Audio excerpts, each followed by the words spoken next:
Good evening. Can you hear me in the back now? Okay. I'm Addie Siebekrob, past president of the League of Women Voters of Adams County and current board member. I will serve as your moderator this evening. On behalf of the League, welcome to this candidate forum for the 3 open seats on the Board of Education for School District 172. In case you're looking, the only bathroom in this building is upstairs and down the hall. I would like to remind you that the League of Women Voters is a nonpartisan organization that neither supports nor opposes candidates or political parties. The League's purpose is to promote political responsibility through the informed and active participation of citizens in government. Our forum this evening is being taped by KHQA to be aired on YouTube. Again, welcome. Thank you for coming. The format for our forum will be as follows. The candidates will have a 1-minute opening statement to begin with the order that they appear on the ballot. After questions from the panel, we'll take written questions from the audience. When writing your questions, remember it is necessary to address them to all candidates, not just 1 or 2. And please keep them brief and relevant to the office that they are seeking. No questions will be permitted that are slanderous or a personal attack. League sorters may rewrite questions for purposes of clarity. Candidates will have 1 minute to respond to each question from the panel. Candidates, please watch our timer seated in the front row. Candidates will respond only to the question asked and are not to address a previous question or other candidates. Rebuttals may be included in your closing statement or 30-second follow-up from the panelist. A gentle reminder to please turn off your cell phones. Other than cameras for the media, no cameras, including cell phone cameras, may be used tonight. We ask that you refrain from applauding or otherwise demonstrating support or non-support for a candidate. At this time, I am honored to introduce the candidates for school board. Bobette Cawthon, Richard Jones, Jamie Foster, Raleigh Platt, Richard McNay, Sheldon Bailey, and Saeed Ali. Our panel members tonight are Nora Baldner from KHQA and a League member, Don Krim from the Quincy Herald-Whig, and Mary Griffith representing Star Radio. We will begin the forum by asking our candidates for their 1-minute opening statements. This will be in the order that they are listed on the ballot. Bobette Cawthon will speak first. Bobette. Do I come up? You can do it right there. Good evening.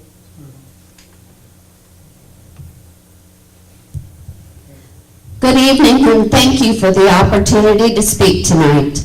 I am Bobette Cawthon.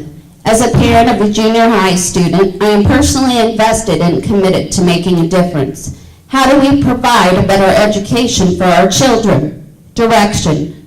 A strategic plan needs to be implemented to address the issues, establish goals, and plan for the future. Communication is lacking within the district. Communication and transparency is vital and must include students, parents, and community. We also need a discipline policy in place that is appropriate, age-wise, and across the board. Finances are also a problem. We need to learn to live within our means and find alternative sources for revenue without raising taxes. We can overcome these issues by listening, communicating, and working together. Thank you. First of all, I'd like to thank the League of Women Voters and our panelists for coming out this evening, and also the audience. My name is Richard Jones, and I am married. I have 2 children. both QHS graduates, as I am, a 1969 graduate. I am currently employed by Electrical Workers Local 34 as their business representative. I will be retiring June 30th, which will allow me to devote more time to the district and the issues of the school board. I have attended the board meetings for the last 4 years, which shows my commitment to the school district and to the public. I'm a member of the Habitat for Humanity board and several other boards. I feel I can make a difference, and I will bring common sense and common values to the board. Thank you very much. Hello, good evening. My name is Jamie Foster, and I want to start by saying that I'm a wife and a mother in this district, and those two things are #1 priorities in my life, family. But I also see the need for changes to be made in this school district to help the system run a little bit more smoothly. I've supported education in Quincy by being a substitute teacher, and I've been a member of Dewey Elementary PTA for 4 years now, and I've been the president for the past 2. I love all things education, and learning is a never-ending process that is one of my lifelong goals. My initial intention after graduating from college was to go abroad and teach and to help children of third world countries. But after living in Quincy for a short period and falling in love with the city itself, and my husband, of course, he's from here, I realized that I do not need to trot across the globe to make a difference. There are plenty of children in needs right here in our hometown that I can assist with.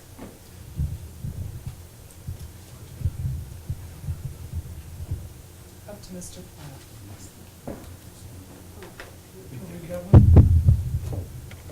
My name is Raleigh Platt. I am a lifelong Quincyan, graduated in 1964.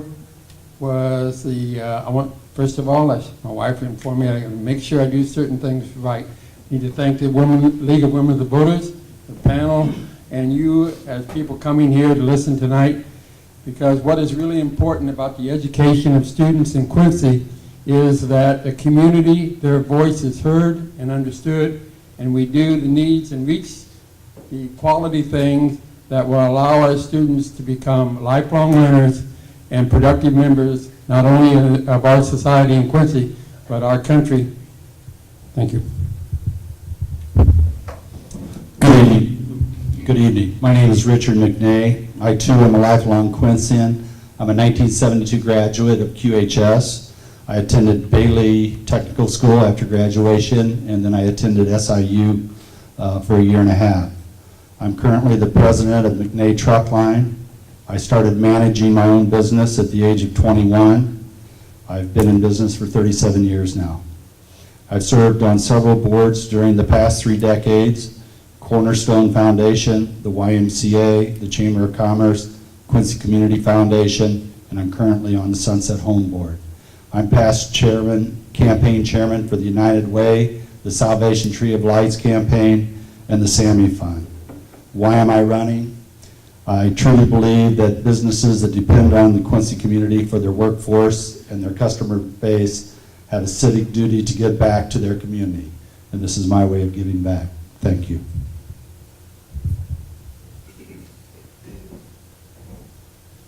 Hello, I'm Sheldon Bailey. My wife Marla and I have 2 children in the Quincy Public School system. Drake is an 8th grader, and Lauren, my daughter, is a junior in the high school. We are really happy with the type of education that our children have received in the school system here, and we just want to give back to the community. I think you cannot overstate the importance of a quality education for our children. You cannot overstate the value that a very strong public school system has to the community. And so these are reasons why I want to be a part of the Quincy Public School system as a board member. There are areas that I think we can focus on for improvement that will improve the quality of education and also the environment for our teachers to teach in. One of those areas is discipline. And I think we also have a great opportunity in front of us in a couple of years when some of the bonds that we're using to pay for our schools mature. At that time, we can have more bonds, or we can replace some buildings. Thank you. Hello, my name is Saeed Ali, and I was born and raised here in Quincy. I graduated the high school in 1997. I attended Augustana College in Rock Island, where I received my degree in business administration with a triple concentration in marketing, management, and finance. I met my wife in college my senior year in a square dancing class. We moved to the west suburbs of Chicago. Spent about 7 or 8 years there. My wife was in HR and I was in management and finance. In 2010, we moved back to Quincy with my son, Andrew. Andrew will be 3 years old next month, and we are actually expecting another one in August. So I am very proud to be a product of this city and our school system. Thank you, candidates. Thank you, candidates. Can you hear me?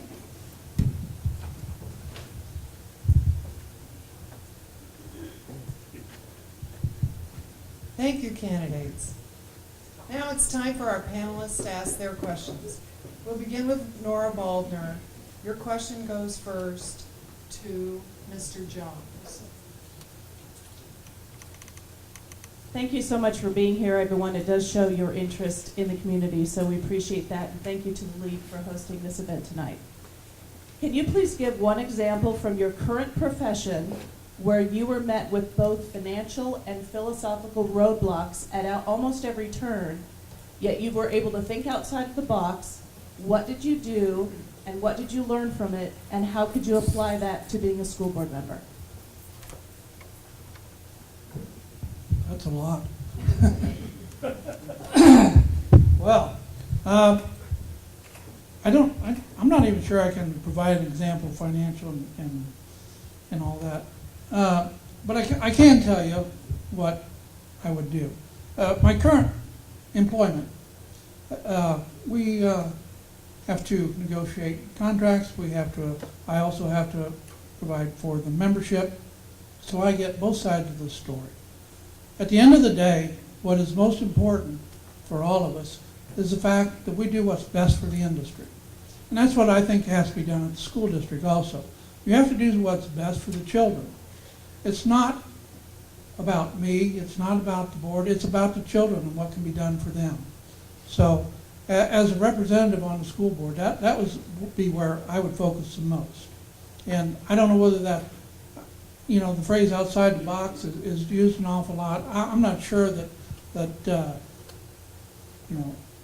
everybody wants to think outside the box. Sometimes you need to think inside the box also. Ms. Foster. Nora, can I have you please repeat that? Sure. Basically, just one example from something that you've done before where you've met with roadblocks and you either didn't have enough money or people disagreed with you, and what did you learn from thinking of a way around that situation? What did you learn from that, and how would you apply it to being a school board member? That's funny, I get the question from you because you've dealt with the same issues as I have. With the Alzheimer's Association, and I deal with a lot of committees, a lot of different opinions, and a lot of different people. By doing fundraising and development, I come across roadblocks financially and philosophically quite often because my job deals with raising money to help people in need within the area.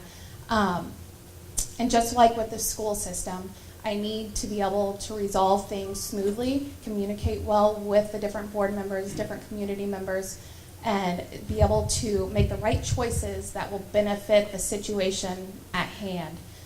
Back to being in my position as a fundraiser, I deal with committee members from different businesses throughout the community. So of course I get the different opinions, and then I just go with those and make the best decision that is overall most beneficial to the cause. Mr. Platt.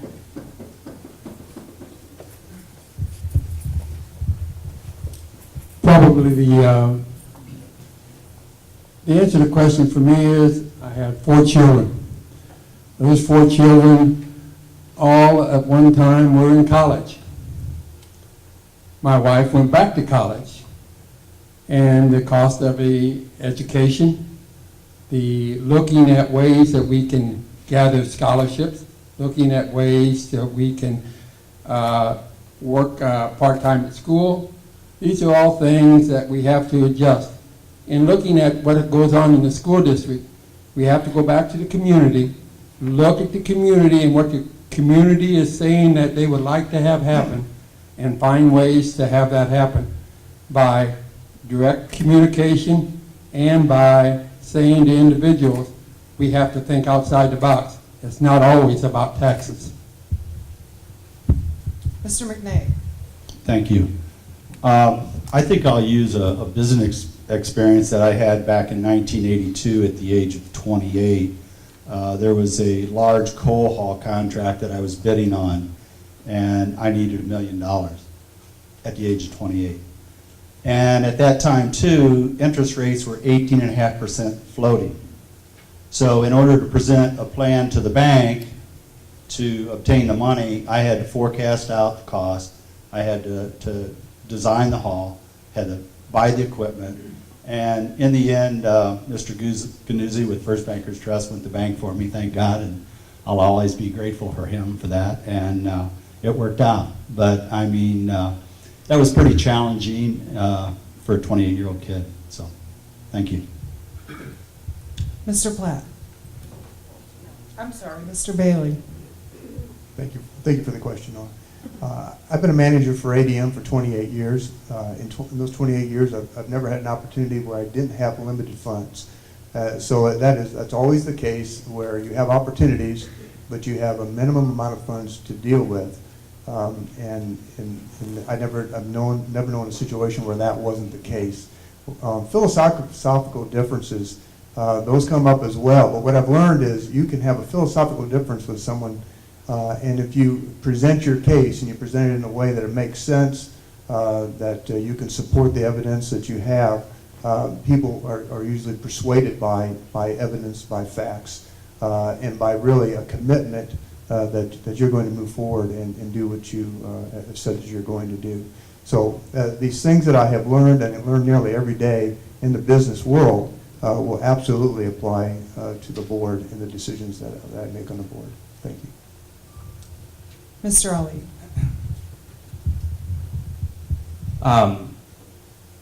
I'll use a business example as well. When I was in the Chicago area, I worked for a Fortune 50 corporation. I managed teams. There was an opportunity that came up to take over a branch that no one ever wanted. It was stagnant, and it was at a $1.3 million, that's the size, and it had been that for a few years.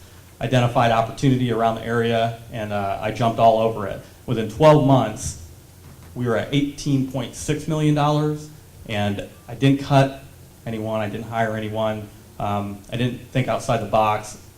I just went back to the basics with all my employees.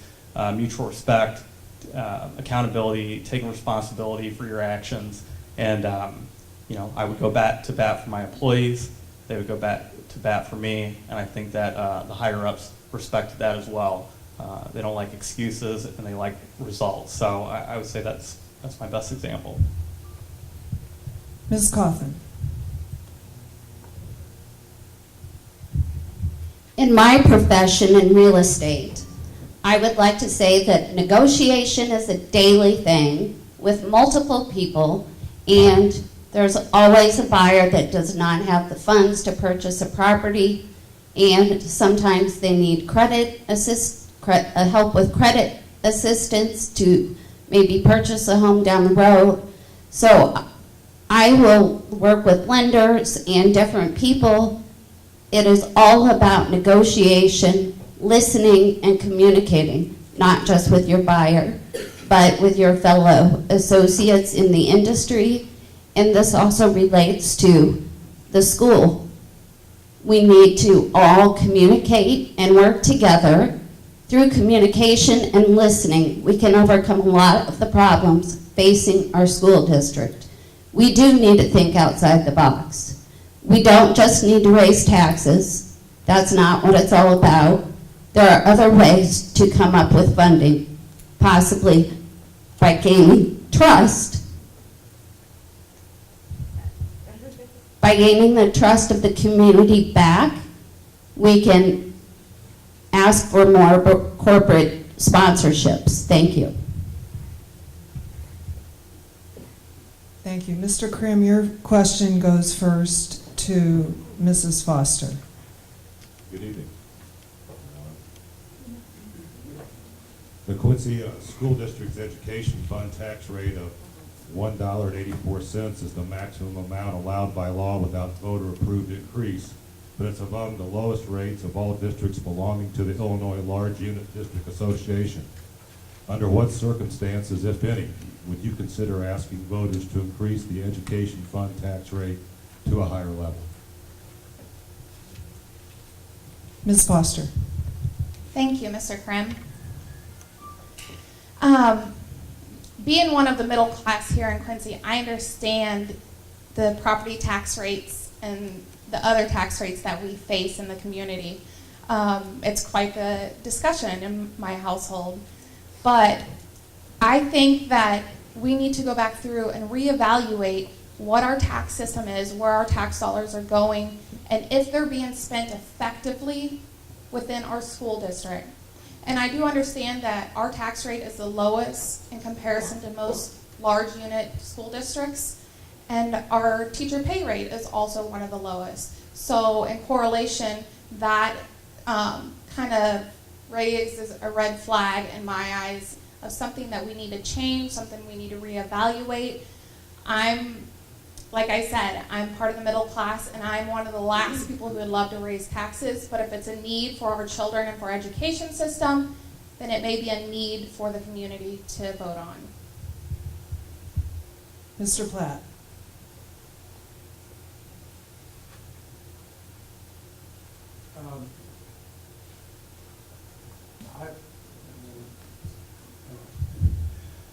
I would think that none of us want to pay more taxes. And the situation that we are, the school district has and is constantly monitoring the funds that they are spending and the ways that they spend their money. And we need to continue to look at the communication from the community and how that communication says with funding and getting results from, again, either state and or federal grants. But the actual increase of taxes in that situation would have to be something that would be looked at only after many, many different avenues were tested, and we came to a conclusion for that. Thank you. Mr. McNay. Could you repeat the question again, please? Want to make me try to use this microphone again. That's why I'm in newspaper. The Quincy School District Education Fund tax rate of $1.84 is the maximum amount allowed by law without a voter-approved increase. But it's among the lowest rates of all districts belonging to the Illinois Large Unit District Association. Under what circumstances, if any, would you consider asking voters to increase the education fund tax rate to a higher level? I guess under the circumstances, once you start cutting staff and programs down to the point where it's really affecting the education of the children here in school, then I think we would have to gather our facts. We would have to put on a campaign. We would have to communicate it to the public. We would try to gain the public support and hopefully gain their confidence. You've got to understand, there's kind of a tax revolt going on across the whole United States, not just in Quincy with the school tax. And trust me, I don't want to pay any more tax myself. But I think it has to be done in the right way. And all you can do is give the voters the opportunity. As far as sitting on the board, I'm happy to give the voters the opportunity, but it's the voters that ultimately decide. Thank you. Mr. Bailey? We do have a great value for what we're getting from our teachers, our administrators, our other staff members in the school. The $1.84 we're doing a lot with that, and I think that's something to be proud of. You know, where do our funds come from? Our funds come from the state, from the federal, from our local taxes, and from grants. If any of those are affected substantially, and our costs are the same, you know, we may have to come back and ask the voters to consider an increase in that. So you have to look at where do our funds come from. So under what circumstances would we ask, or would I ask for that increase in the levy, if ever, if it was, for instance, the state funds are about 17% of our income. So if that would substantially reduce, and we've cut as much as we can cut, that might be an option. We'd have to come back and ask the voters if they'd be willing to do that. So you can increase your income slightly through grants. That is a great opportunity. And other than that, we just have to control cost. Mr. Ali? Yeah, when it comes to fiscal matters, I tend to be fairly conservative, and I believe in spending what you have and not throwing money at problems without a solution. But with that being said, we are running very lean right now with our operating budget, and if it comes time to do a cost analysis, I think that's part of the duties of a board member is to make decisions not with emotion, but look at it from all sides, all angles, and get as much information as you can. So if we get to a point where we need to explore some options, then I'd be open to that. Thanks. Mrs. Kaufman?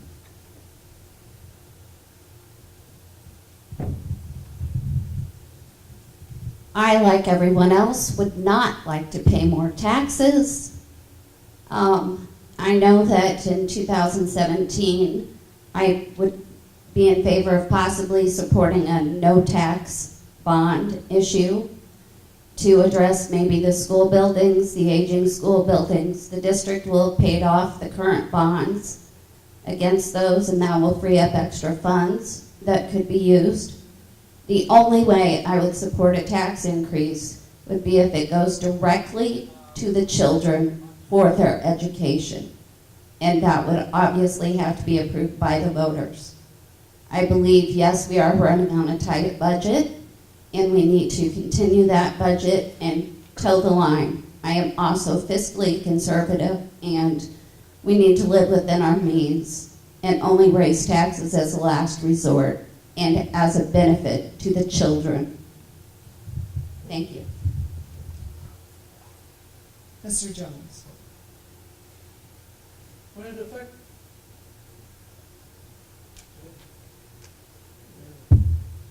affects the quality of education, that's when I think you have to look at doing something with the ed fund.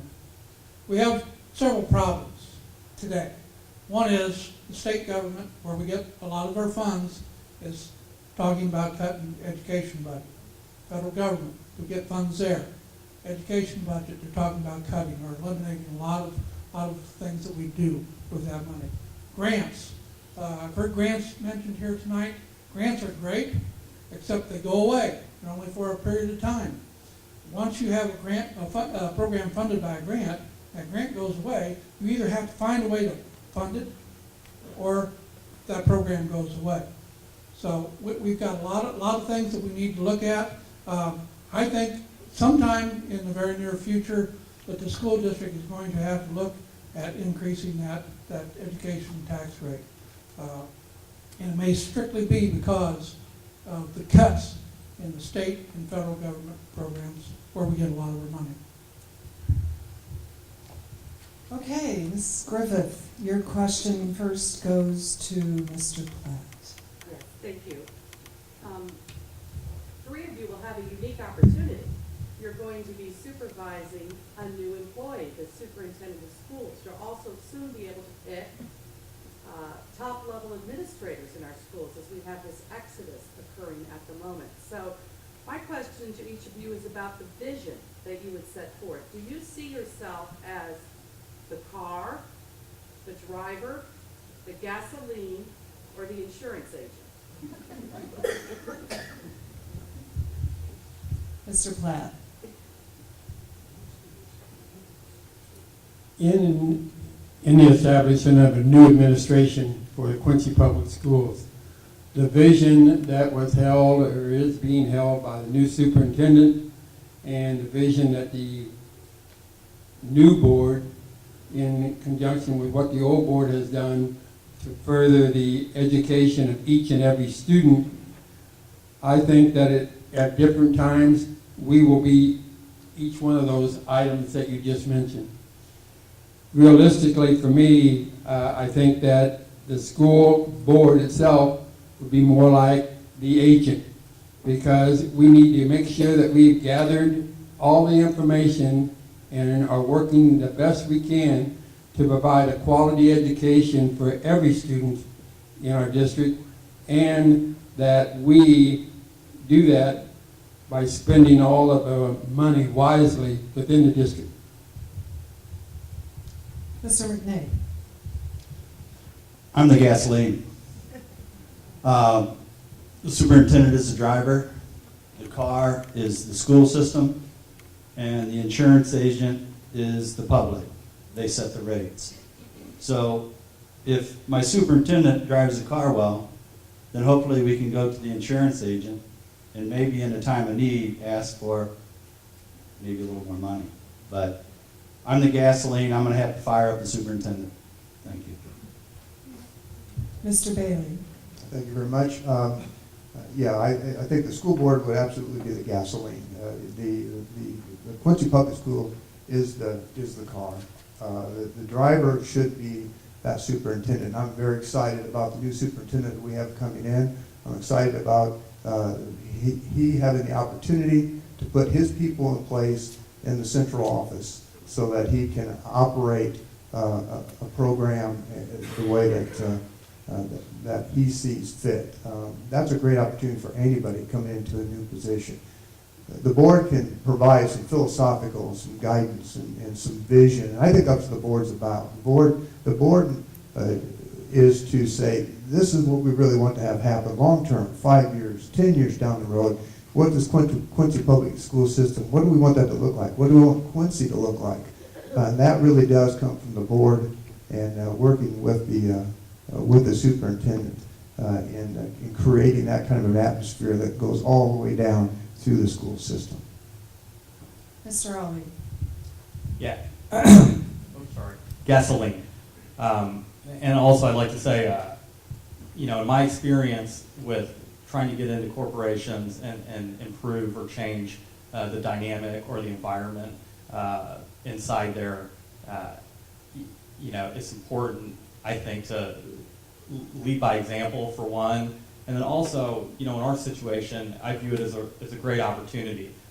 With the new superintendent, a couple new roles over at central office, 3 new board members, I think it's a unique time where we can kind of take a step back and put together that detailed game plan, short-term, long-term, how are we going to get there, and then take those steps to execute on it. Ms. Coffin? It is my opinion that I think that we are all 4 of those things combined together.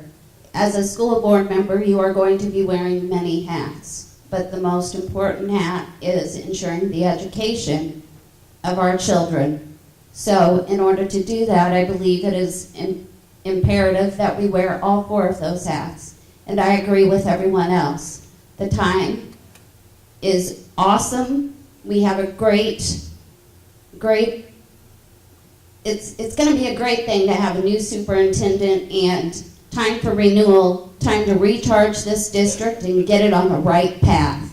Thank you. Mr. Jones? Well, I kind of guess that I'll go along with gasoline. But here's the thing. The board is there to direct, to set policy. That's what the school board does. It is up to the superintendent and his staff to carry out that policy. So they would have to drive the car. There's no doubt about that. It is a unique opportunity coming up in the fact that part of the board gets to work with a brand new superintendent and the top administration at the school district. So, but the board sets policy, the administration carries out that policy.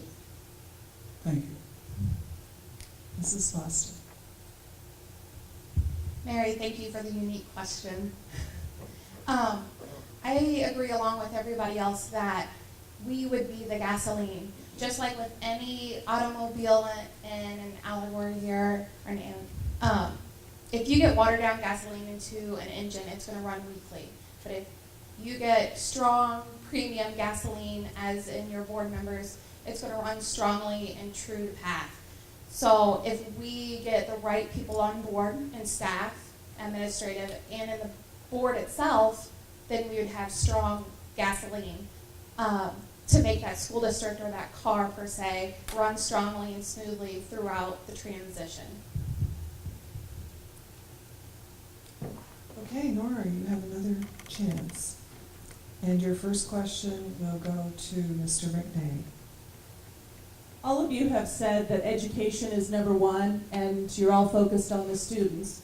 So what specifically is your impression of our current test scores, graduation rates, also our college or VOTEC goals for our students, and specifically in the next several years, what is your impression of the Common Core being introduced into the district?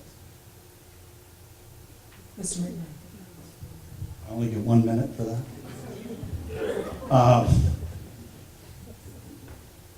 Regarding the test scores, there's definitely room for improvement, and we have to work to get those test scores up.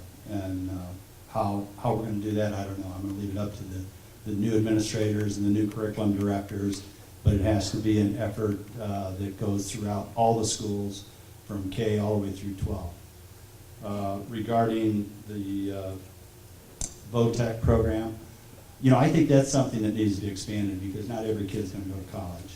And so we got to take a look at that and see what we can do to try to get more kids involved that maybe they're not the best student, the best reader, the best math kid in school, but let's give them an alternative and see if we can get them interested in VOTEC. The Common Core, you know, that's mandated, and so we're going to play the cards we're dealt. I think it's going to be real interesting after some data is gathered. I'm real interested to see how Illinois stacks up against other states in the country. So hopefully it'll be an improvement in the future. Thank you. Go ahead, Mr. Bailey. All right, thank you. I think our current testing scores, depends which ones you're looking at. If you look at the ACT program test that we have, there's only 7 states, and Illinois is one of them that requires all students to take that test. Other states only require the college-bound students to take that. Again, that's a little more pressure on Illinois to get the higher scores when not everybody is required to take it, when everybody is required to take it.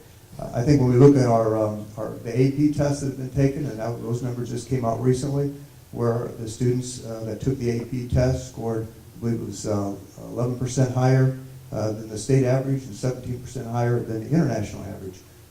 So our top students are doing very well, doing better than average. The Common Core, I think, is a good opportunity. We have what we have. It's been accepted.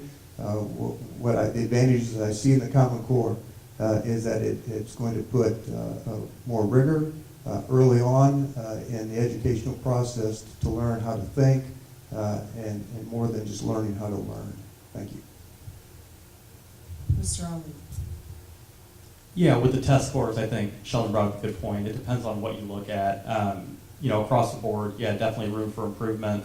And I think that a lot of that starts in the classroom, the type of environment we create for our kids to learn. If we give our teachers the optimal environment to educate, I think we can, you know, expect those scores to increase. And then VOTEC, with what Richard said, yeah, I view our VOTEC program as an opportunity because I think they do some tremendous things over there, and to make that, you know, available to more of our students that are talented, that are probably going to go in a little bit of a different direction. I I think that that would be great. And then as far as Common Core, yeah, it's been adopted in Illinois, and I think the key there is, the success will depend on how we implement and execute on it. Thanks. Ms. Coffin.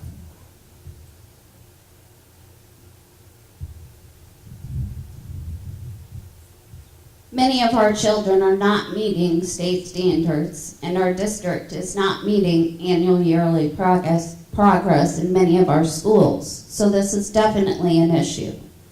As far as the VOTEC program, it's awesome because not every child will go to college, and that will provide them an opportunity to learn trades and skills that they can use instead of going to school outside a four-year program or furthering their education. And as far as Common Core, yes, it is state mandated. I'm optimistic about it because it will show us how we stack up against the rest of the country and give our children, if they're going to school here and they move and they go to another state, they should be getting the exact same education, from what I understand. So I believe Common Core can be a good thing, and I look forward to learning more about it. Thank you.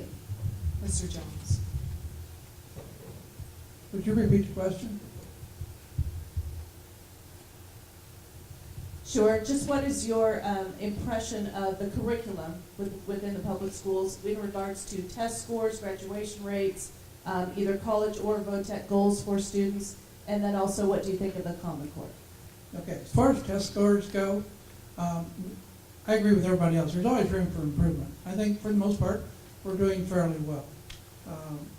AYP is a very, it's almost an artificial goal because it sets the standard so high each year. And it's very tough to meet those goals. And my understanding is if you fail in one particular part, or one grade fails, the whole school fails, or something like that. But test scores are just one tool.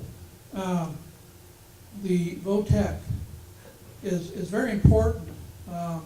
And a lot of people seem to think that that doesn't take a whole lot of education, but the VOTEC and those young students that are going towards college, those two programs should parallel each other. They need to see the same type of study. VOTEC is not something that, like it used to be when you didn't know what else to do, you just went out and got a job in instruction.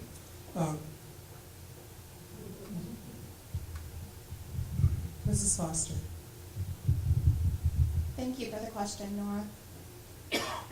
There are a couple of things I need to address in regards to some of the responses that I've heard thus far. Our test scores, like Mr. Jones had said, they are almost an unreachable goal. 2 of our 7 elementary schools in the city have met their AYP, one of those being a Title I school, and they have continuously been a spotlight school in the state.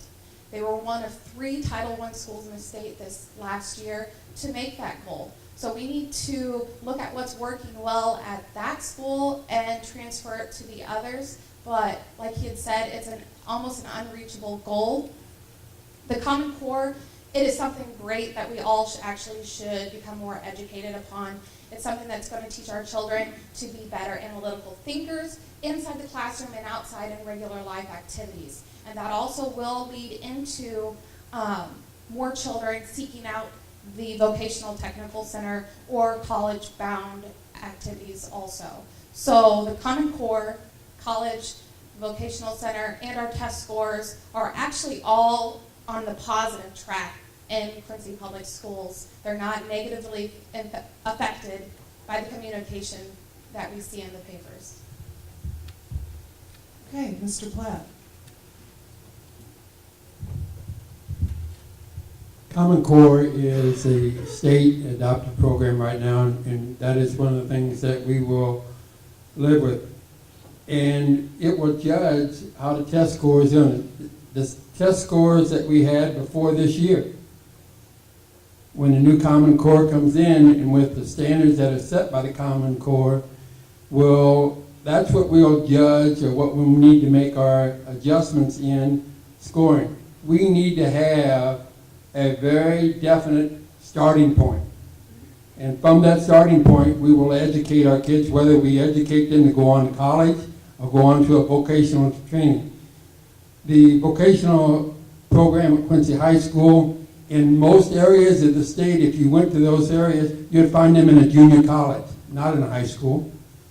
And the second part of that situation is not every student needs to go on to college in order to be able to learn and to become a productive citizen in our community. And we need to make sure that we allow our students to be lifelong learners. All right, Don, you will address, let's see, Mr. Bailey first. Okay. 5 states recently announced plans to add 300 hours, the equivalent of 40 days, to their academic calendar so students will get more classroom instruction for a longer period of time each year. What's your view on the concept of extending or rearranging the school year so students won't lose so much ground academically over the summer months? Mr. Bailey. Thank you. I believe that the concept perhaps is a year-round school. I don't know exactly if that's going to affect 300 hours, exactly how that would turn out. I think there's some real advantages to that concept, though, that you don't have such a long time in the summer months to let go with students not reading and not doing the things that they need to do to stay on top academically. And you see that happen during the summer months. I think that the break is too long. We do know schools and states that are year-round school, and they have long breaks in between sessions, maybe a couple weeks at a time. And so there is plenty of downtime. It's just not all at once like it is in our current situation. The advantage of that is you don't have as much downtime, and so for those students, especially that are struggling, if you go through 3 summer months or 2.5 summer months and you aren't reading, and when it's time to come back to school and you haven't read, you're going to really be behind students that have read. Mr. Ali. Yeah, I think that, over the summer months, kids might forget a little bit, and then they feel like they're starting over when they come to school. And I think that, it might work for some areas, and it might be a decent idea. But, in my experience, I think one thing that we should be careful of is when things aren't performing how we want, to just try a lot of stuff. Throwing a lot of things at the wall to see what sticks, I don't think is always effective. I think lots of times we just have to look at ourselves in the mirror and say, okay, what's going right, what's going wrong, and those areas that we can improve on, how can we do that? And I think that's where it starts. Thanks. Mrs. Coffin.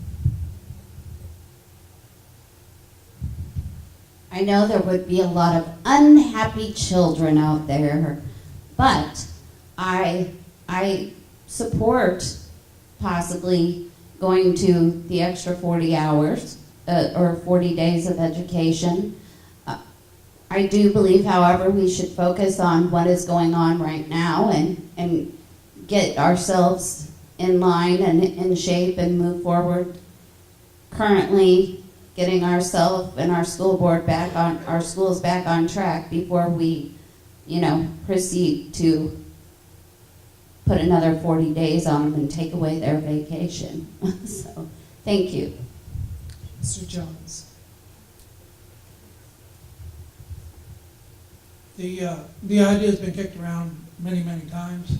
The problem that I see with it is, how do you fund it? We have a hard time funding what we have now. And it does cost more to run the schools year-round. You have to pay the teachers. Is it true that the children do lose a lot over vacation? Absolutely. I hear that from the teachers all the time.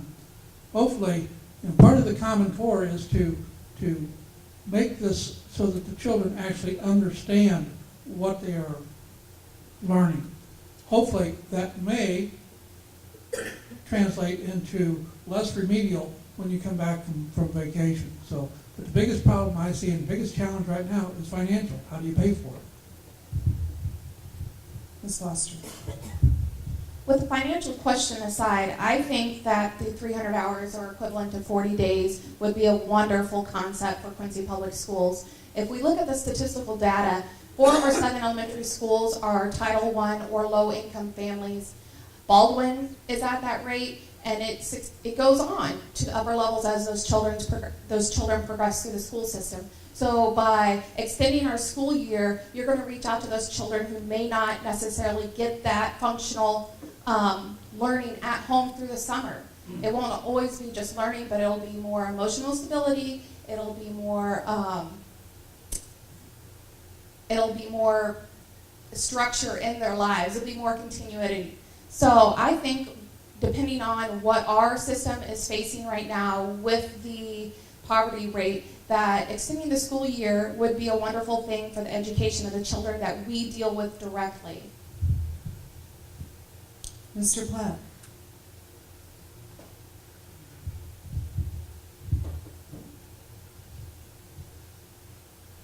It would be nice to have that opportunity. However, I think that we have to go back to educating our students. And in educating our students, we can do that in many ways. When we talk about the at-risk population of the students that we have, one of the things from an advertisement I've seen on television that says, when that student comes to school and he doesn't have the tools that are available in many homes, how do we expect him to learn? And I think that what we have to do is come back to summer school, not all-day programs. I think that we need to increase the reading skills of a student starting in pre-K, going through kindergarten, through 4th grade. When our students have a strong reading background, the education that they receive through the high school years and through their junior high years is excellent. Mr. McNay. I agree with Rich Jones that, first you have to be able to fund it. And can you support it? I think if there's some things we can try to do before we resort to that. I think we just need to take a look at how we can better educate our kids so they retain it during the summer. Try some of those things first. I think we would also have to take, as a board, we would have to research it, check with other school districts where they implement it, see why they implement it, see how their scores compare to ours, and do a lot of research before we decided to do that. Right now, I'm on the fence regarding whether to do it or not. Thank you. Before the final panelist question, if there are any other audience questions, make sure you get them to the pages on both sides so that we can include them. Mary, your last question, will go first to Mr. Ali. Thank you very much. I feel like I've sat on school board panels a lot, and I think I've asked this question probably more than once. There is discussion about trying to realign Quincy schools to bring back a K through 5, 6, 7, 8, high school 9 through 12 alignment. How do you fall on that, and what are the factors that you would take into consideration in voting for such an alignment or voting against such an alignment? Mr. Ali. Yeah, I know that this has come up, quite a bit, and it's definitely a discussion to be had, especially with some bonds coming due here in a couple of years. And another thing is our 6th, 7th, and 8th grade junior high, or 7th, 8th, and 9th grade junior high, I believe is one of 2 school districts in the country that has a line like that. So, so that's something we should definitely look at. For me, I'm not an expert on this. The research isn't in, but for me, operating expense, we have to take a look at funding, how that would work. We want it to be cost efficient. Neighborhood schools, like how Quincy was a long time ago, I think that there's great things about that, having them spread apart in their neighborhoods instead of, let's say, super schools. But again, a lot of it comes down to funds. Thank you. Ms. Coffin.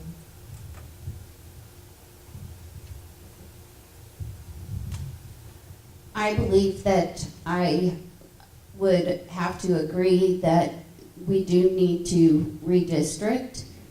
We need to go through to a K through possibly 4th to 5th grade, and then 6th and 7th and 8th maybe at a middle school type situation, and then the rest of the 9th, 10th, and 11th graders, and 12th graders, the rest of the kids at the high school.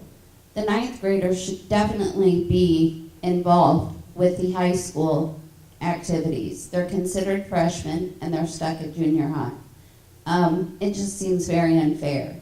And if we go back to a neighborhood type situation, as Saeed mentioned, that is going to be more beneficial, and we will not have such a fragmented education as we do now, as teachers have discussed, though it will be much more fluent and carry over. Thank you. Mr. Jones. I think this is very popular with the public, the K through 5, 6, 7, 8, and then 9, 10, 11, and 12 in high school.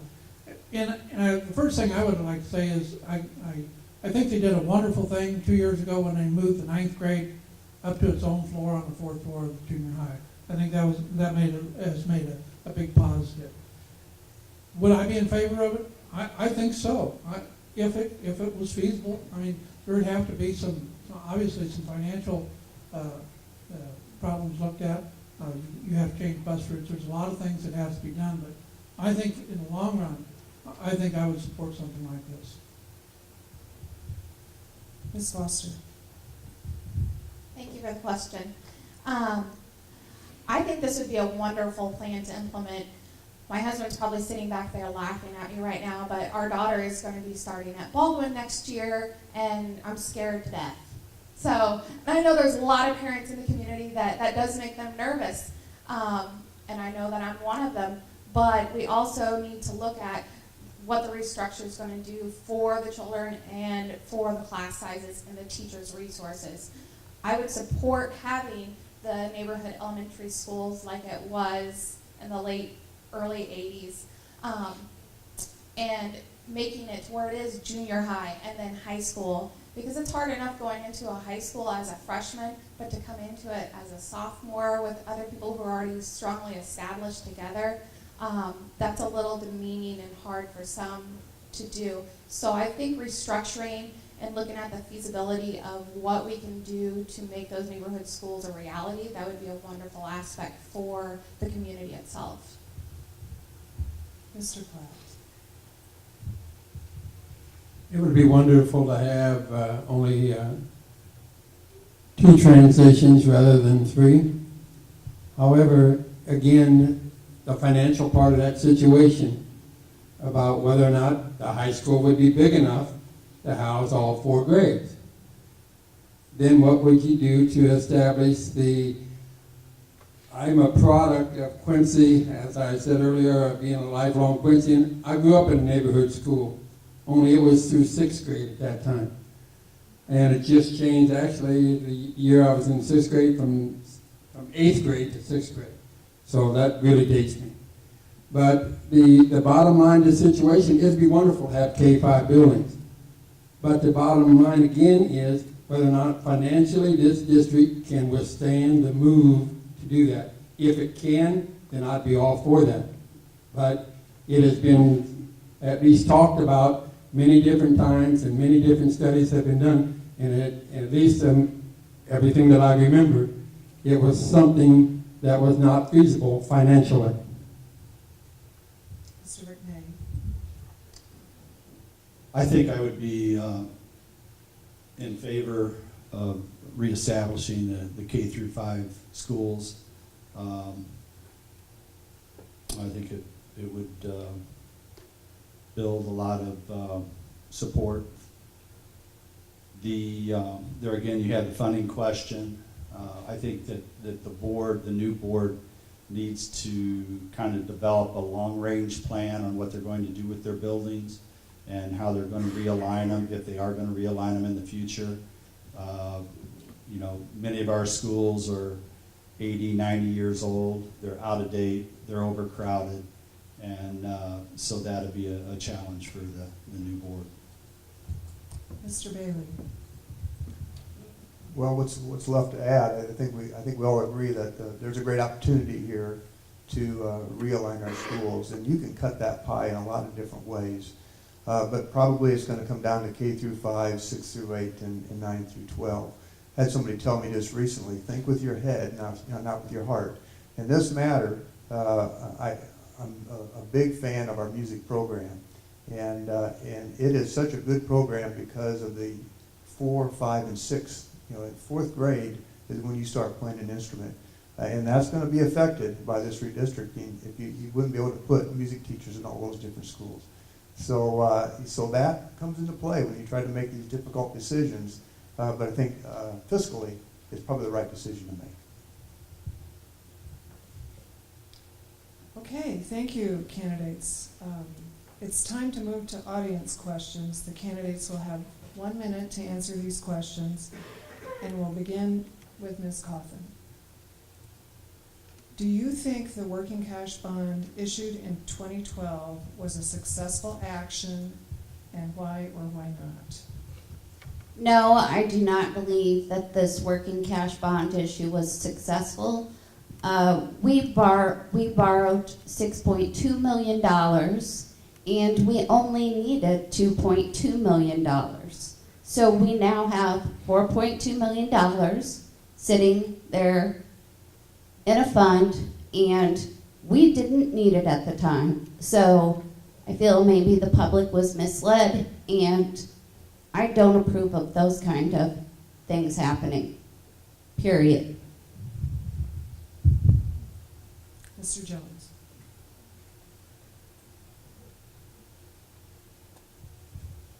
Yeah, I think it was a success. I think it solved several problems. And one was always borrowing money every year. And I know that it costs money to borrow this fund, but I believe that we did the right thing. You know, the public voted on it, they got the chance to vote on it, and they agreed with the district that it was the right thing to do. So I do believe it was the thing to do. Ms. Foster? After attending a couple of the forums in regards to the cash bonds, I was initially skeptical, but the information that you received, it did make sense, and I do believe that it was a success. But many of our community members probably will not believe that at the time, because they read in the paper that we have 13 people just cut from our staff, and this is a continuous, ongoing thing. So obviously we need to communicate to the public that this is something that is helping our school system. It is a positive influence, like Mr. Jones had said, because that communication is lacking there. Other people, to get this to pass again, we need to put a positive spin back on it and show the positive things that it's impacting throughout the school district. Mr. Platt? I believe that the working cash fund was used to pay our bills and to make sure that we could continue to pay those. The money that is left now is there for that purpose. It's not there for the purpose of granting wages or raising salaries or anything like that. It is money that is there that when this district, through whatever the board decides to do with that working cash fund to improve the education of every student in our district, then we will have that money available for that purpose, not for the purpose of salaries. Mr. McNay? I support the working cash bond. I thought it was a good business idea. It not only paid off a couple $1 million in debt, but it does give us a cushion. State funding is always in limbo. We're not sure exactly how much we're going to get from the state, and I say that for the coming funding year. So it was a good idea. I think it was a good business decision. Mr. Ali. I'm sorry, Mr. Bailey. That's okay, that's right. I was skeptical as well originally on the working cash bond. I went to a couple of meetings, I studied on that, and then when I felt comfortable with it, I was all right with that. I think you're either going to pay interest or you're going to pay the bond on interest, so interest on money borrowed or the interest on what you pay on the bond. I think in the end, it's a good business decision. I think it gave us a cash reserve. It's not cash reserve that's used to pay salaries, but I think it was a good move and really a good direction for the school system. Mr. Ali. Yeah, I agree with that. I think from a business standpoint and business decision, I think that was the right move. All right, this will go to Mr. Jones first. Last year, the Quincy Board of Education refused a federal grant to provide free breakfast and lunch for 5 of our elementary schools. Do you approve or disapprove this decision? That's a good question. I believe I would have probably went along with that. I think I would have approved that decision to go ahead and take that grant. So many of our children are have a terrible time at home. Some of them, that's the only time they get a meal. And as I understand going to the meetings, that one of the biggest rubs was the fact that it was open to everybody, no matter what your financial situation was at home. And kids are kids. For what little it probably would have impacted those who are better off financially than those who would have benefited from it, who are less economically off. I think it would have been worth the effort to take. Ms. Foster. I believe that it was a horrible decision to make, just for the fact that if you speak with Ms. Kinder in our lunch program or breakfast program, we have children now who we're sending backpacks of food home with that's coming out of funding through PTA and extra funding that she is finding to do this, because come Monday morning, we have children trying to go through the breakfast and lunch line 2 or 3 times because they didn't get that nutrition they needed over the weekend. This is something that our school system is facing because of our increasing poverty level in our elementary and middle school. So to deny money that could have affected those children more positively and not taken away from PTA funds or other funds that could have been allocated elsewhere is a mistake. Mr. Platt.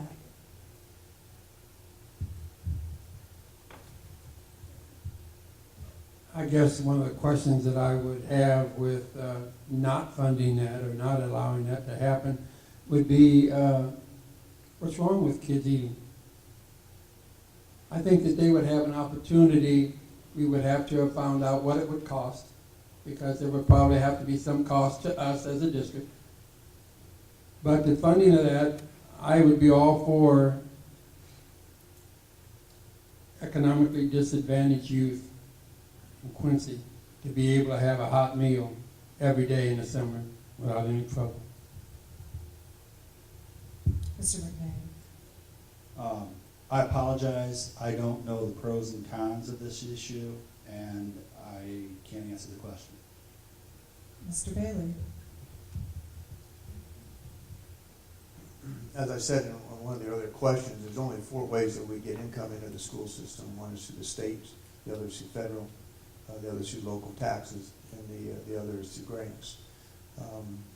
When you only have 4 sources of revenue, I think you'd seriously have to look at any grant that comes up and make a decision if you want that. With that said, I don't think you you can take every grant that's offered to you. And so I think, the board, you made good decisions. They are reasonable people. They saw what was happening, and I just wouldn't second guess that board. Mr. Ali.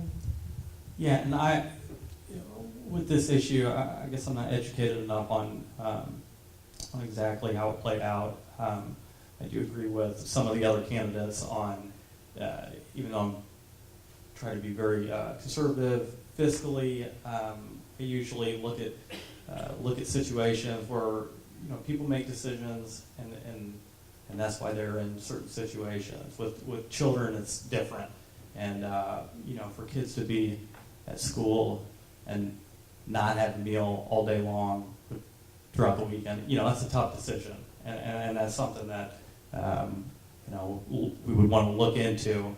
But like I said, like Richard said, I don't know the details on this. Ms. Causey. I believe that the reason the grant and the school board decided to not go ahead with it was in part because it was going to give free meals to every child, whether they were underprivileged or not.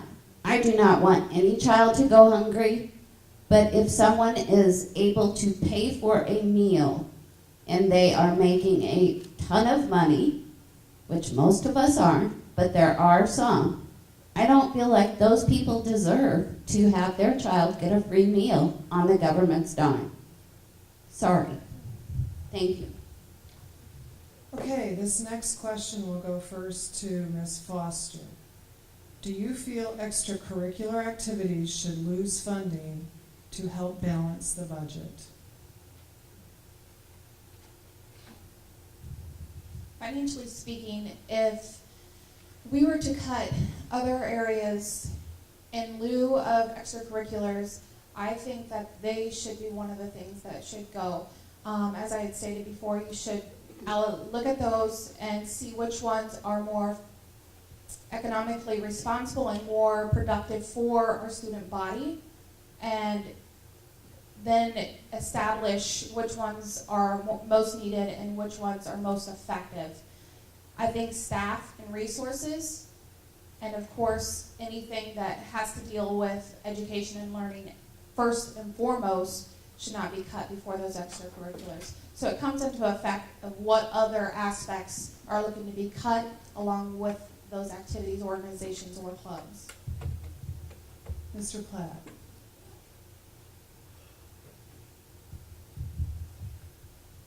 I spent 32 years of my 34 years as a coach. During that period of time, there was not 1 year that we weren't involved in fundraising of one sort or another. The cutting of athletic program or extracurricular activities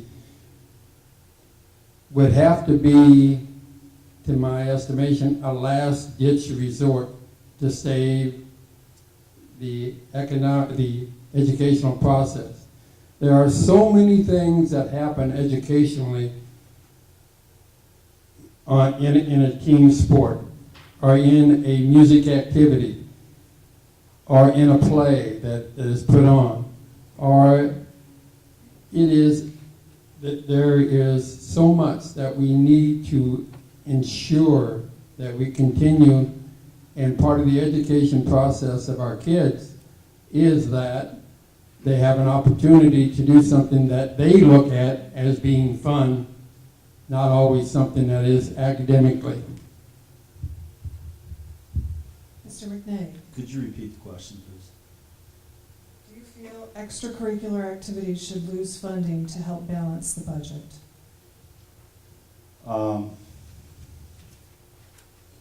When it comes time to balancing the budget, everything's on the table across the board as far as I'm concerned. So, do I want to see those programs cut? No, not really. I don't want to see, the arts, music, the athletics. But there again, when we sit on the board and we are our hands are tied on how much money we have. And so there's probably going to be some tough decisions in the future, but hopefully we won't have to cut activities. Mr. Bailey? I'm doing college visits with my junior in high school right now, and they're not only looking for just academic achievement, they're looking for things that students are learning in extracurricular activities. With that said, though, I think what we need to concentrate on first as a body that educates our children are the core subjects, and everything else is extra by definition. Would I want to cut any of those programs? Certainly would not want to do that, because I know how much it contributes to the development of each student. But if it comes down to that, I think we have to look at what the community is voting in the way of where they're spending their time, where they're spending their money, how they're propping up some of these programs that are in existence today, and take those into consideration if that time would ever come. Mr. Ali?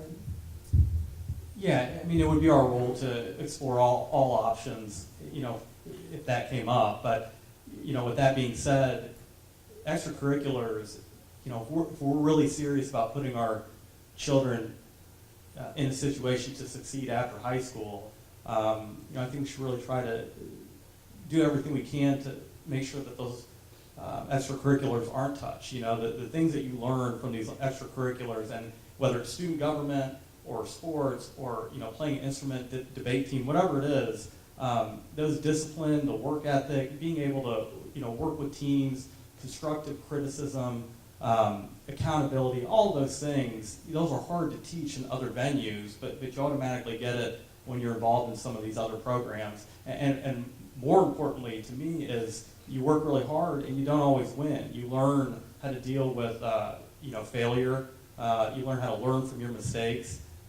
For me, I wasn't the best student in the world, but for me, I've learned a lot more from my failures than I have from my successes, and that's what that comes from. Ms. Coffin?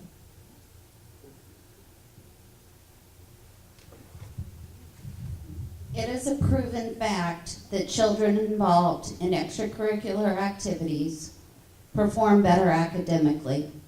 I would only cut these programs as a last resort. These programs, they educate our children, they give them discipline, they learn how to work with others, they become team players, they learn how to achieve goals. They are a valuable asset to our child's education, and I agree with Saeed on what he said. You just cannot learn in the classroom. You can learn with team player, being part of a team, being part of a music program.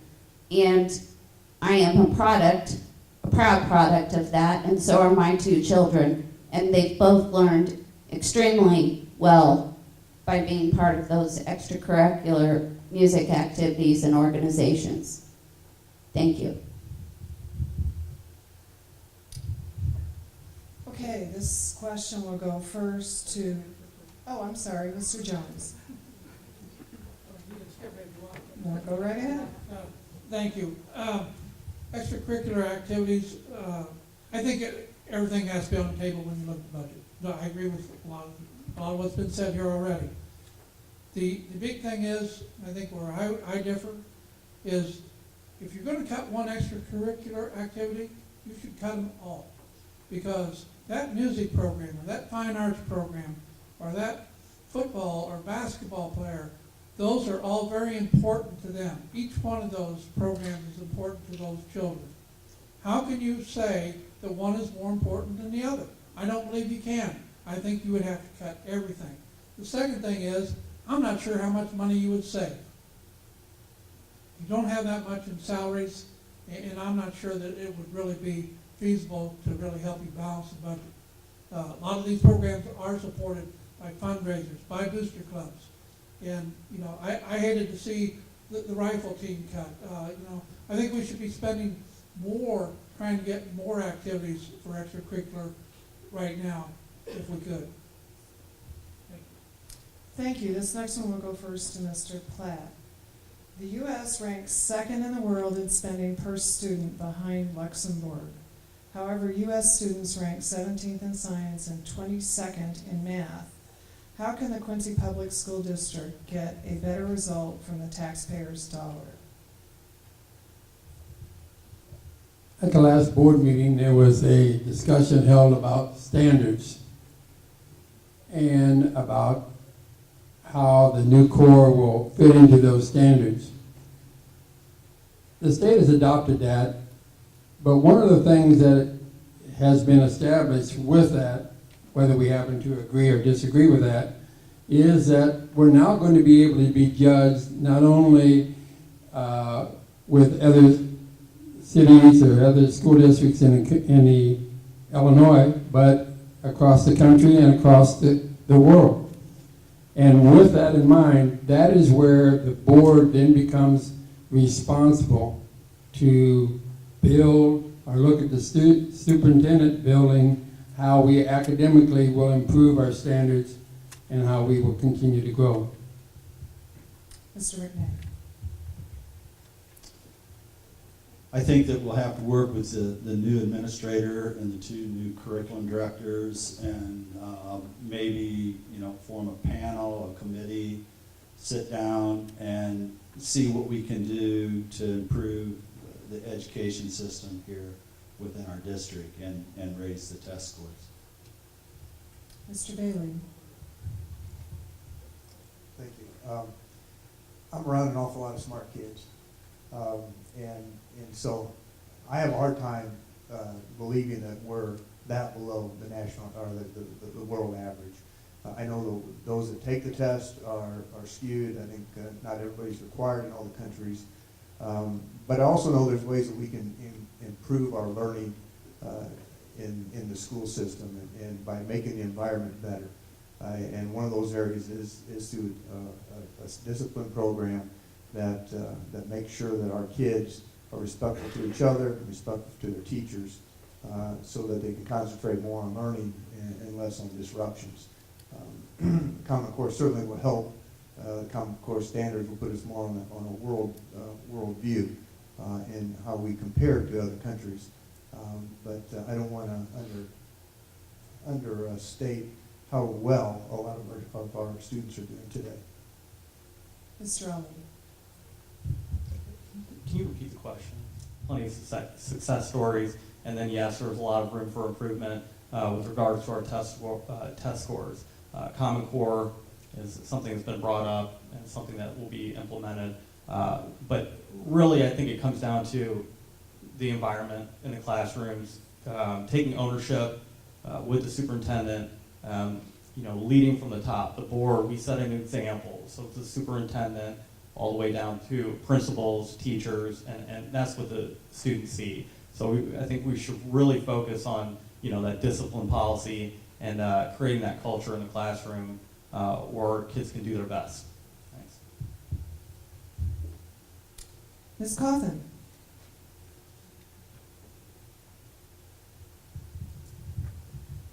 I believe that we need to listen and effectively communicate from the top to the bottom, including the superintendent, the administrators, the teachers, the students, and the parents and the community. We all need to work together to solve these issues and give our children a better education. By working together and communicating, we can work out these difficulties, and definitely discipline is disrupting our classrooms and taking away from teachers' class time.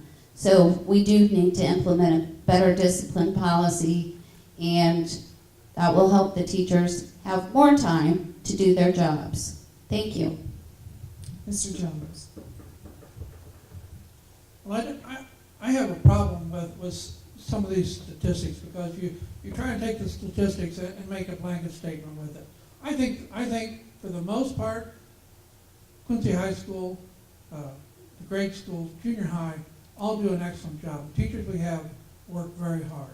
As far as getting more bang for your buck, we have one of the lowest tax rates. We have one of the lowest paid teachers. I think we're getting the bang for our buck. How do we improve on it? As far as looking outside of the district is the Common Core, because that is based on the United States, other countries, to see what they are doing. I have no idea what Luxembourg teaches. I know what the Quincy public schools teach, and I think they do a bang-up job. I think you are getting your bang for your buck. Ms. Foster. I think the statistics are skewed, just as Mr. Jones had said. It's almost like they're comparing apples to oranges, because some of these countries are so focused on those cores, such as science and math, that they aren't expanding the horizons for their students. And a part of solving that problem is the United States, 41 or 42 of the 50 states, adopting the Common Core standard. That is why it's called the Common Core, just for that fact that there will be a continuous teaching pattern across the board. More continuity and more focus in depth for those common subjects, math and science primarily. And that would help us to raise that bar from the 16th or 17th position upwards when we go into test once again. Although they are comparing apples to oranges, the United States is being proactive to that problem by putting the Common Core across the board and making our district that much more strong in the testing field. Okay, we have time for one more audience question before we come to closing statements, and this one will go to Mr. McNay. How do you plan to meet the curriculum needs of Quincy students by providing textbooks for all students, smaller class sizes, elementary librarians, elementary gifted programs, elementary art instructors, and so on?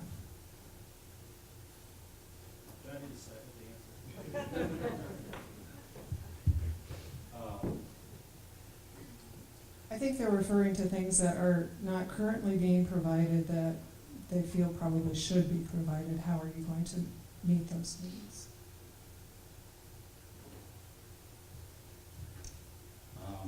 Tough question. It all comes down to money. And I don't have a quick answer. If the funding's there, we can provide some of those things, but if the funding's not there, then we're going to have to live with what we have. Mr. Bailey. We can't meet all needs. We can't meet everything. There are some things, when you talk about textbooks, there's technology that we can utilize instead of using books and paper, to use the resources that could be made available to us through technology, using tablets and so on. But we really are doing very well with what we have available to work with, and we'll just continue down that path of hiring good teachers, good administrators, and pouring everything they have into their students, because the sacrifice that I see our teachers and everybody who works at the school give and put into their kids is obvious because of the way that these children are turning out, and I'm very proud of our teachers. Mr. Ali.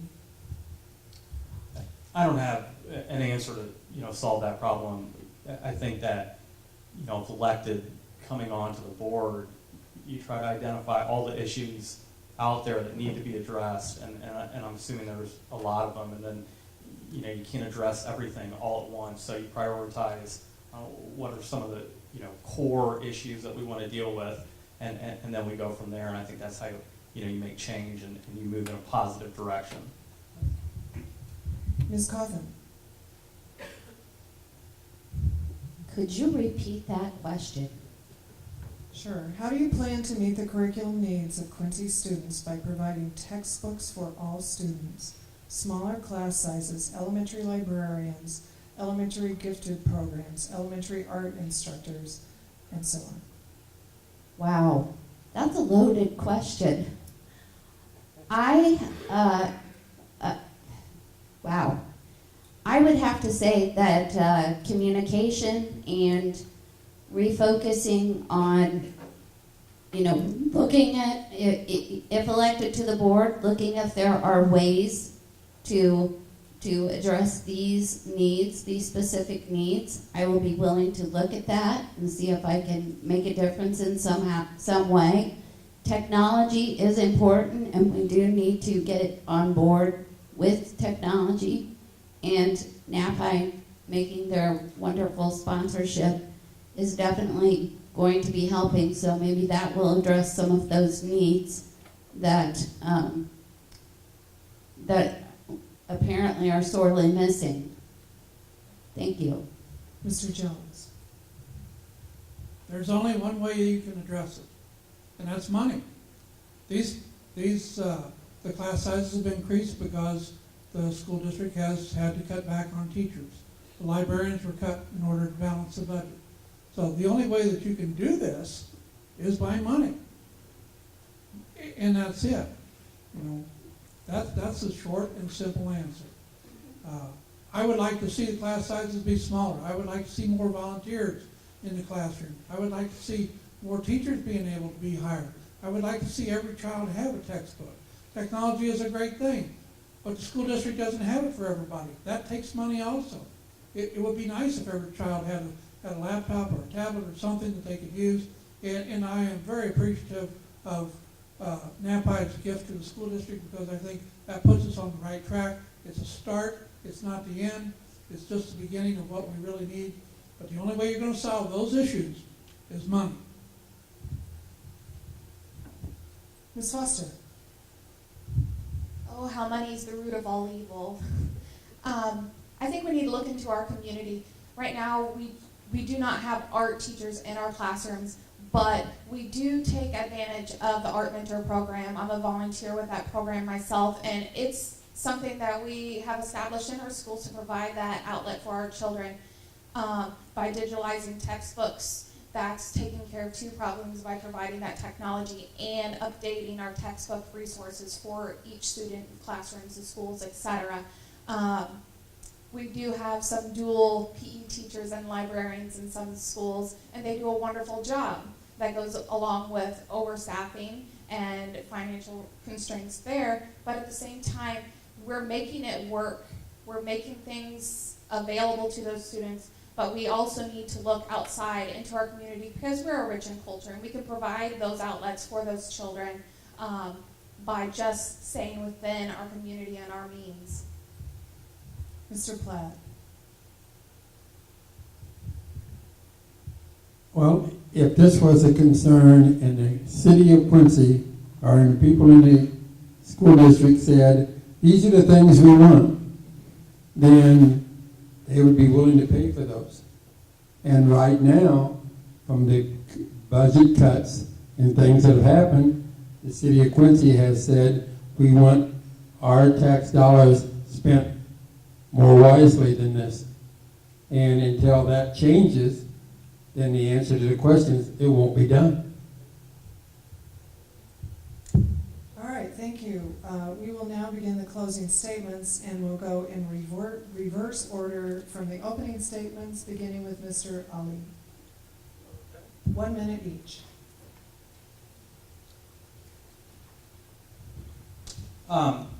Just, in closing, I just wanted to say, ever since I can remember, since I was a little kid, this city has supported me in every way possible, with sports, with school, with my career. That was a big reason why, I wanted to move back to Quincy. I wanted my children to have that, sense of pride in a community, sense of pride in a school. I'm not telling anybody, to vote for me, because I don't think the community owes me anything. I actually think there's a lot that I owe to Quincy and the school for everything they've given me and my family. So for those of you out there that came by today to get to know the candidates a little bit better, that's where I'm at. That's where my head is, and that's where my heart is. Thanks. Mr. Bailey. Well, thank you for coming out tonight. It's never easy, is it? I mean, we're talking a lot tonight about finances, and it can feel like, well, we can't overcome it. But you can have all the newest schools, you can have everything crisp and clean, and still not have a great education. I think the the commitment that our teachers have given to our children is something to be applauded, and I appreciate that about them. I think we can do great things in Quincy. I think Quincy is as strong, though, as the public school system is. And so we need to make sure that we spend time and attention on Quincy Public Schools. And I just want to say thank you to the other 7 candidates tonight because they're willing to step up and serve. And this is very much appreciated. I know the whole community does. Thank you. Mr. McNay. Yes, I'd also like to thank the League of Women for hosting this forum tonight and everyone who came out to listen to us. You know, running for the school board is kind of a scary proposition. I've had second thoughts, and when you look at all the issues ahead of you, there's times, you know, I kind of wondered why I went down this path. But recently, we've been doing a lot of interviews. We've been going into the schools and meeting with the teachers and trying to learn as much as we can about the school system. And I guess that's what recharges my battery is when I go into the schools, I see all the dedicated staff from the janitors to the teachers to the cooks to the bus drivers to the administrators to the principals. And I think that is really one reason why I'm running is I see all the dedicated people working hard, trying to provide a good education. And one thing I might want to say on that last question, you said the U.S. was number 2 in spending. I can guarantee you that does not apply to District 172. You know, we have the second lowest tax rate in LUDA, and so that's really kind of a skewed question. So anyway, I'll work hard if I'm elected. Thank you. Mr. Platt. Again, I want to thank everyone for being here tonight, and I appreciate the opportunity to express some of my views on what I think is the difficulties facing the Quincy School District and how to handle the means to go forward, to become, having our students be as strong academically, be ready to be lifelong learners, and to be positive citizens of this town that I've grown to love over my life. Thank you. Ms. Foster. Since I started with PTA at Dewey Elementary, I've grown to love the children that I come in contact with every day there, and I love the feeling that I get that I know that I've made a positive impact, even if it's in some little way in each of their lives by helping or assisting or recruiting other people to help me. And I want to do that for all the children in the school district. I want to be able to make a bigger impact, not just for those 235 students, but for the district as a whole. I want to be able to make an impact on a positive note, so when my youngest is maybe at the high school level, that he has the chance to have the quality education that my husband had had and that the students are receiving now, and that it is a continuous thing, and that it's never not a downhill slide. I just really care, and I really want to make a positive impact for the community and for the school system itself. Thank you very much. Mr. Jones. I too would like to thank once again the League of Women Voters and our panelists in the audience. This is the second time that I ran for the school board, and I've spent the last 4 years going to almost every meeting. I think that shows my dedication to wanting to be representative on the school district board.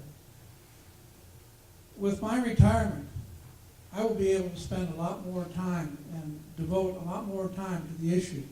And those issues are very complicated, dealing with the school district. So that, I think, is a plus for me because I will have that time. And it does take a lot of time.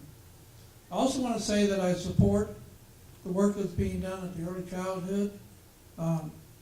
In my opinion, that's where we need to start. That's where we need to get the education going. That's where we need to get those children to like to learn. I think you can't start too early. And I want to make one point because this has been batted about in the public. Early childhood is not a babysitting service. They actually teach things there. and they do an excellent job down there. Thank you. Ms. Coffin? Thank you again to the League of Women Voters for this opportunity. The time for change is now. Our responsibility is to create an environment that will both foster our children to learn and excel. We cannot move forward without change. What we are currently doing is not working. Our children deserve better. We need real people with real solutions that care about the children in this community. I will listen, provide direction, and a fresh perspective. I am definitely not the status quo. I am a woman who believes that she can and will make a difference. I will be a voice for our children and our community, and always put our children and their education first. The decision is yours. On April 9th, make your vote count and let your voice be heard. Thank you. Thank you to all the candidates participating in tonight's forum. That concludes our forum. Thank you also to the panel members for your participation. We would like to remind you that Election Day is Tuesday, April 9th. Polls will be open from 6 a.m. and close at 7 p.m. Early voting started yesterday, March 25th, and ends April 5th. If you have any other questions, please call the county clerk's office at 277-2156. Thank you, the audience, for taking your time to learn more about the candidates and the issues. Good night.